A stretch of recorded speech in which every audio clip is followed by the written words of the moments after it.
Bismillahirrahmanirrahim. Assalamualaikum warahmatullahi wabarakatuh. Gimana kabarnya teman-teman sekalian? Sehat semua? Alhamdulillahirrahmanirrahim. Baik, teman-teman sekalian yang dirahmati Allah Subhanahu wa taala, pagi ini kita akan belajar tentang Al-Asmaul Husna. Sebelum itu marilah sama-sama kita awali pertemuan kita dengan baca basmalah bersama. Bismillahirrahmanirrahim. Baik teman-teman sekalian, marilah sama-sama kita buka buku kalian di halaman 16, buku PAI-nya. Pagi ini kita akan membahas tentang Al-Asmaul Husna, nama-nama yang baik dan mulia bagi Allah Subhanahu wa taala. Pada layar PowerPoint ini kalian bisa memperhatikan dan sambil membaca bukunya ya di halaman 16. Baik, kita lanjutkan. Yang pertama, marilah sama-sama kita berdoa, yaitu kita doakan semoga COVID-19 ini segera berlalu dan semoga kita bisa kembali belajar di SDIT Mutiara Hati. Al-Fatihah.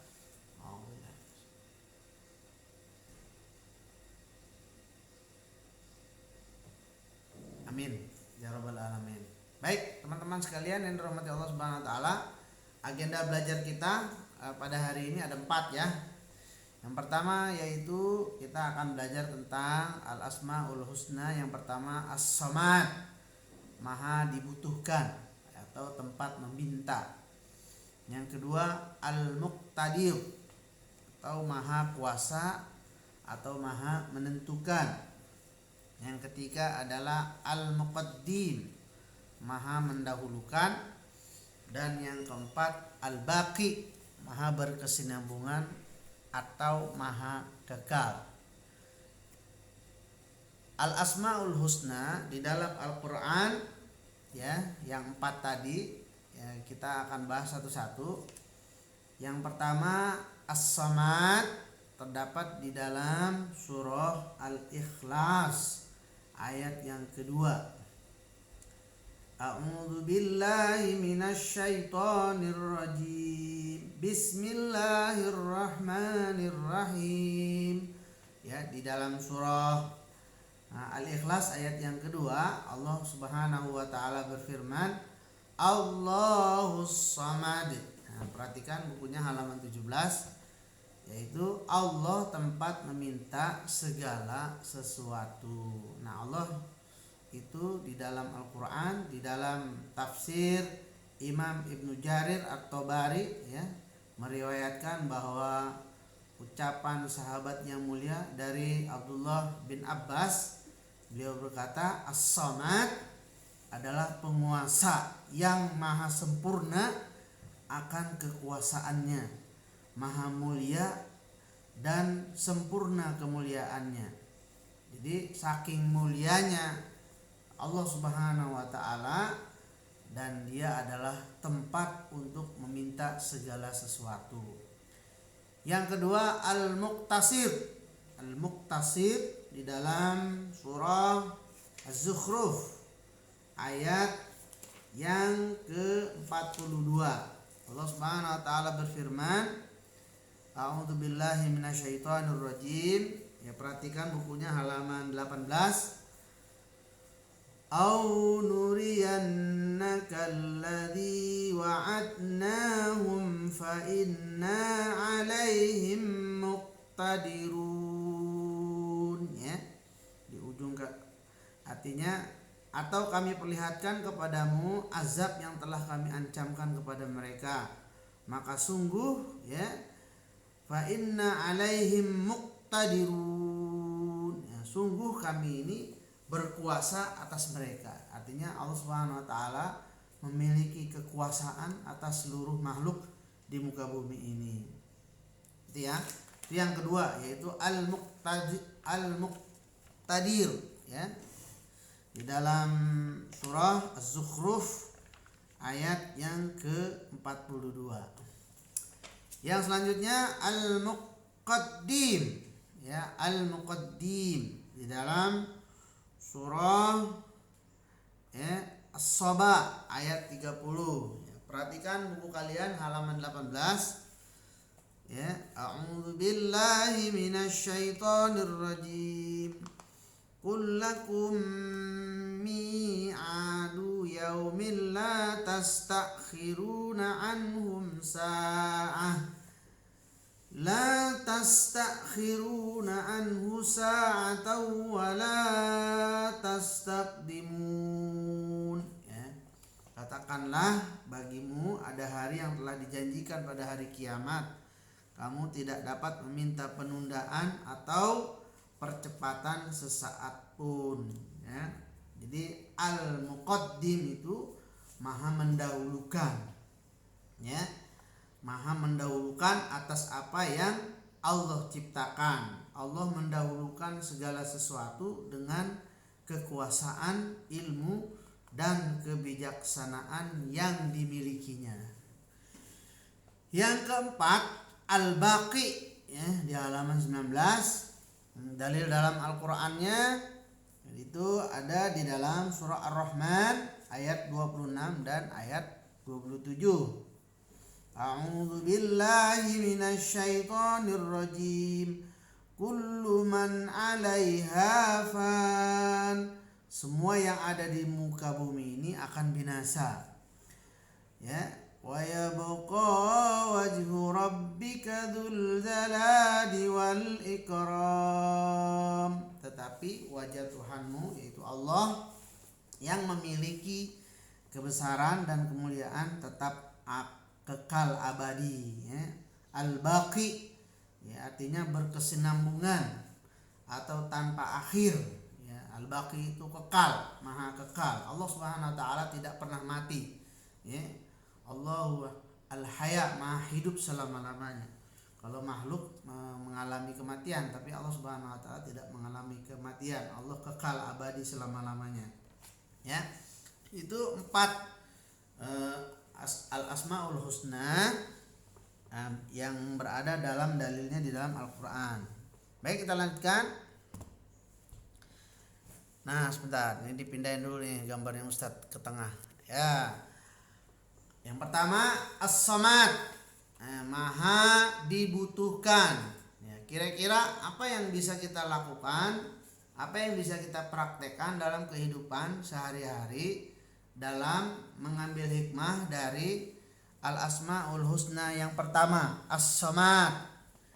Yang pertama yang bisa kita lakukan selalu berdoa, berdoa kepada Allah Subhanahu wa taala. Itu jangan lupa habis sholat kalian berdoa, Habis sholat wajib itu waktu yang paling tepat untuk berdoa. Yang kedua adalah meminta rezeki hanya kepadanya, kepada Allah Subhanahu wa taala. Jadi meminta kenikmatan, meminta rezeki itu hanya kepada Allah Subhanahu wa taala. Ini aplikasi As-Samad, karena Allah itu maha dibutuhkan. Tempat meminta.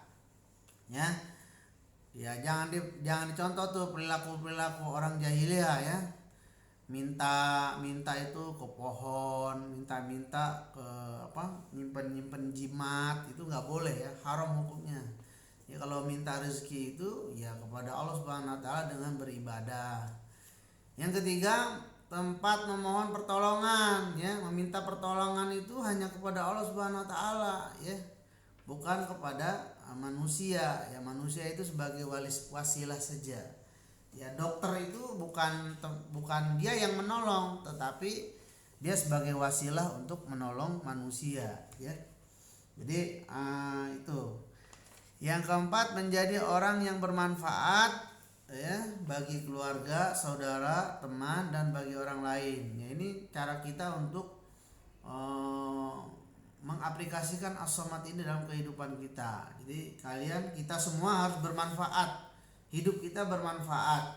Khairun nas anfa'ul linnas. Sebaik-baiknya manusia itu bermanfaat bagi manusia yang lain. Yang keempat, tidak meminta kepada selainnya. Jangan meminta kepada selain Allah Subhanahu wa taala, Enggak boleh. Kalau minta rezeki itu mintanya kepada Allah Subhanahu wa taala. ya minta disembuhkan, ya minta kepada Allah, nanti dokter jadi perantara. Kalau minta jajan, ya mintanya sama Allah Subhanahu wa taala, ayah dan ibumu sebagai perantara wasilah rezeki, ya. Begitu. Itu aplikasi As-Samad. Yang kedua, ya Al-Muqtadir, yaitu Allah Maha Kuasa dalam menentukan segala sesuatu. Nah, apa saja yang bisa kita lakukan, yang bisa kita ambil hikmahnya? Yang pertama, selalu berusaha dan belajar, ya. Belajar di rumah, belajar di sekolah, itu kita harus selalu berusaha, tetap semangat, optimis, jangan menyerah, nggak boleh putus asa, ya. Nah, perkara hasilnya Allah yang menentukan, itu namanya Al-Muqtadir. Jadi kalau kamu udah belajar mati-matian, ya kan, udah berusaha, ya sudah tawakal ala Allah, ya, habis itu berserah diri kepada Allah Subhanahu wa taala dengan usaha, ya. Ternyata kamu enggak ranking 1, ya enggak masalah. Itu Allah Maha menguasai, Maha menentukan. Boleh jadi, ya, boleh jadi itu sesuatu yang baik, ya. Baik menurut manusia belum tentu baik menurut Allah. Ya, buruk menurut manusia belum tentu buruk menurut Allah Subhanahu wa taala. Jadi Allah ini Al-Muqtadir, Maha menentukan. Akan tetapi yang ditentukan Allah Subhanahu wa taala itu adalah yang terbaik bagi manusia.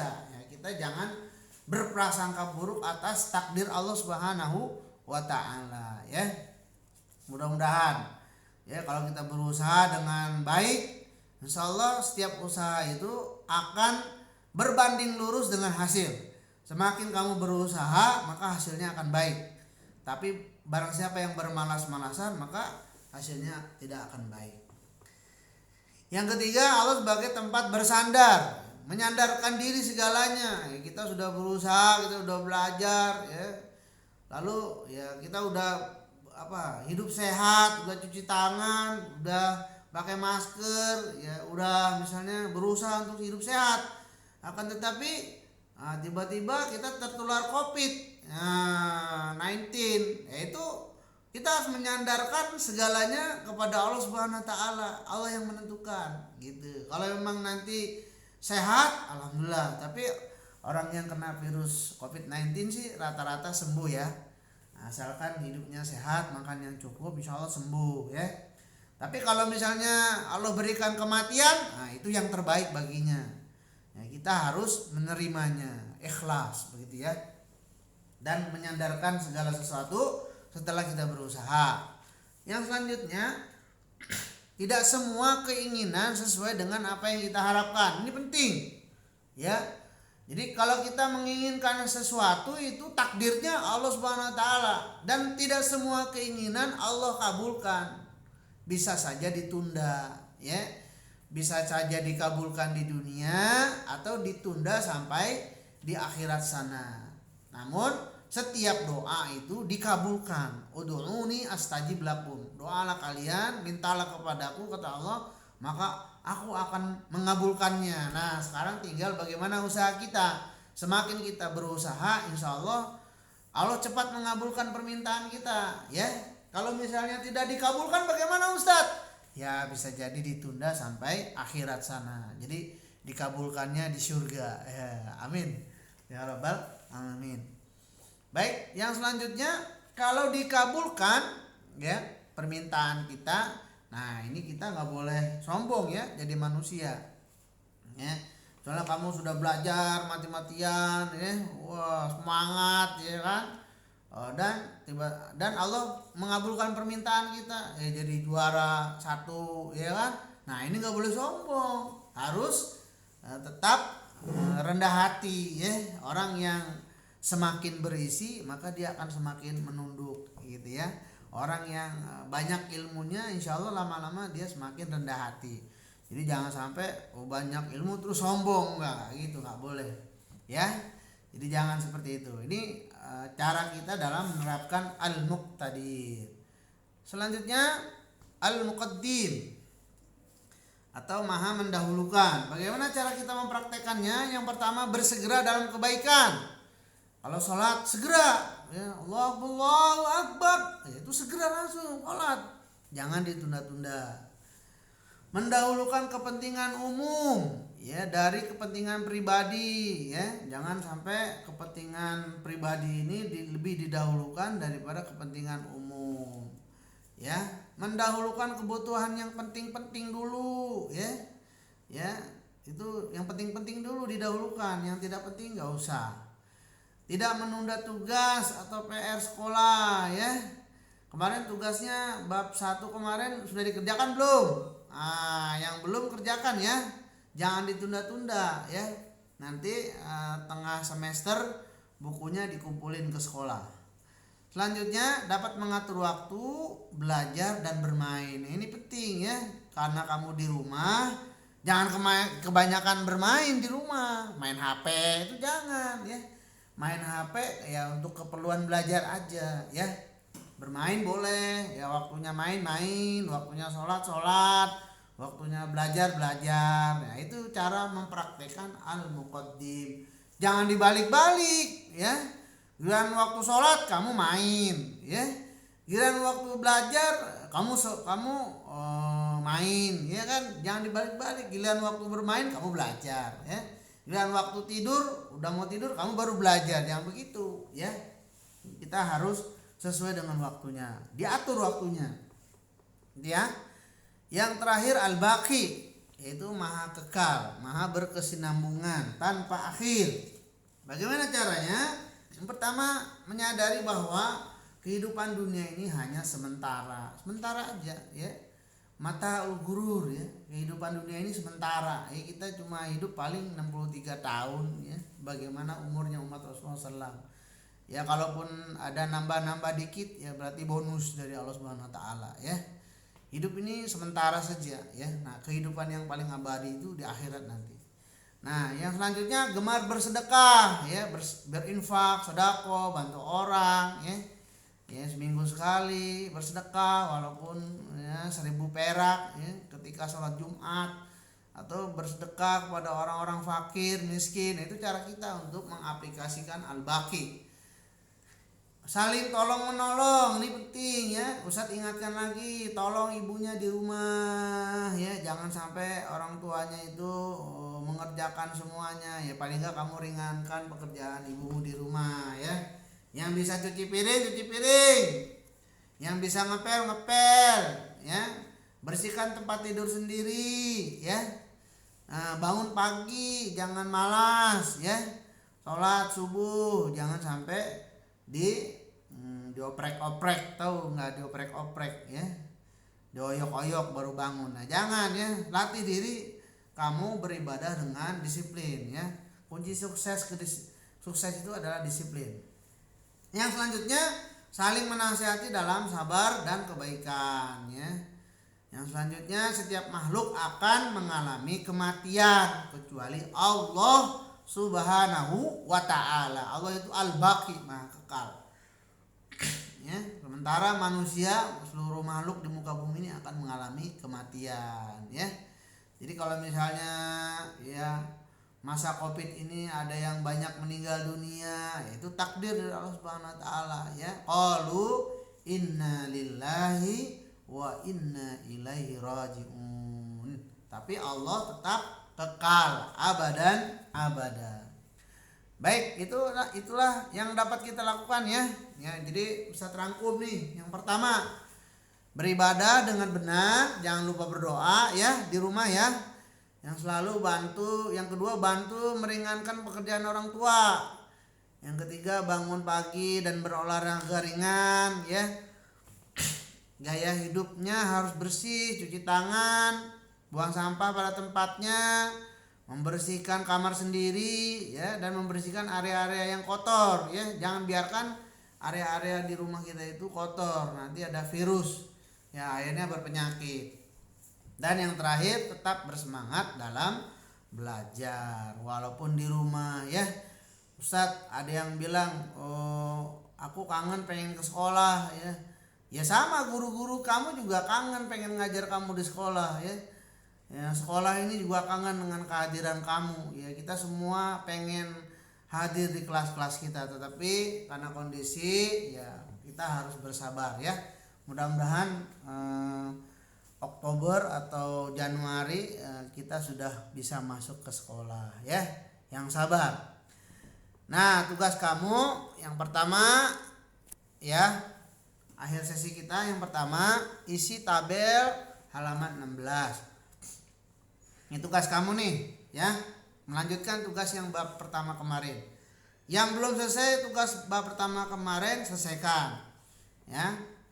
Yang kedua kerjakan latihan bab 2-nya halaman 22 sampai 24. Ya. Selanjutnya checklist bagian refleksi halaman 21 dan yang terakhir kalian hafalkan 4 Asmaul Husna beserta artinya yang tadi Ustadz jelaskan ya. Nah, yang terakhir yang Ustadz ingin sampaikan, teman-teman sekalian, belajarlah mandiri ya. Kalau bisa kamu sudah bisa belajar sendiri karena udah kelas 6 ya. Jangan ngerepotin orang tua ya. Kalau bisa kamu sudah bisa mandiri dan Ustadz ingin ingatkan buat kita semua ya, belajar itu memang melelahkan. Iya, melelahkan. Akan tetapi lebih melelahkan jika kita tidak belajar ya. Jangan sampai udah tua baru belajar, ini lelah. Nah, kalau kamu belajarnya nyicil dari kecil, insya Allah nanti tua udah enak begitu ya. Jadi semangat, tetap semangat. Allahu Akbar. Nah, demikianlah pertemuan kita hari ini ya. Mudah-mudahan Allah Subhanahu Wa Taala memberikan kalian kesehatan. Salam buat ibu dan ayahmu dan jangan lupa tugasnya dikerjakan. Nah, tugasnya nanti dikumpulkan ke sekolah ya. Nanti Ustadz sampaikan kapan mengumpulkannya ya. Sebelum ujian tengah semester nanti Ustadz sampaikan kapan mengumpulkan tugasnya. Yang jelas kalian kerjakan saja dulu di rumah. Dan Ustadz yakin kalian mengerjakan ya. Jangan sampai tidak mengerjakan. Demikian, marilah sama-sama kita tutup pertemuan kita dengan hamdalah. Alhamdulillahirabbil alamin. Subhanakallahumma wa bihamdika asyhadu an la ilaha illa anta astaghfiruka wa atubu ilaik. Assalamualaikum warahmatullahi wabarakatuh.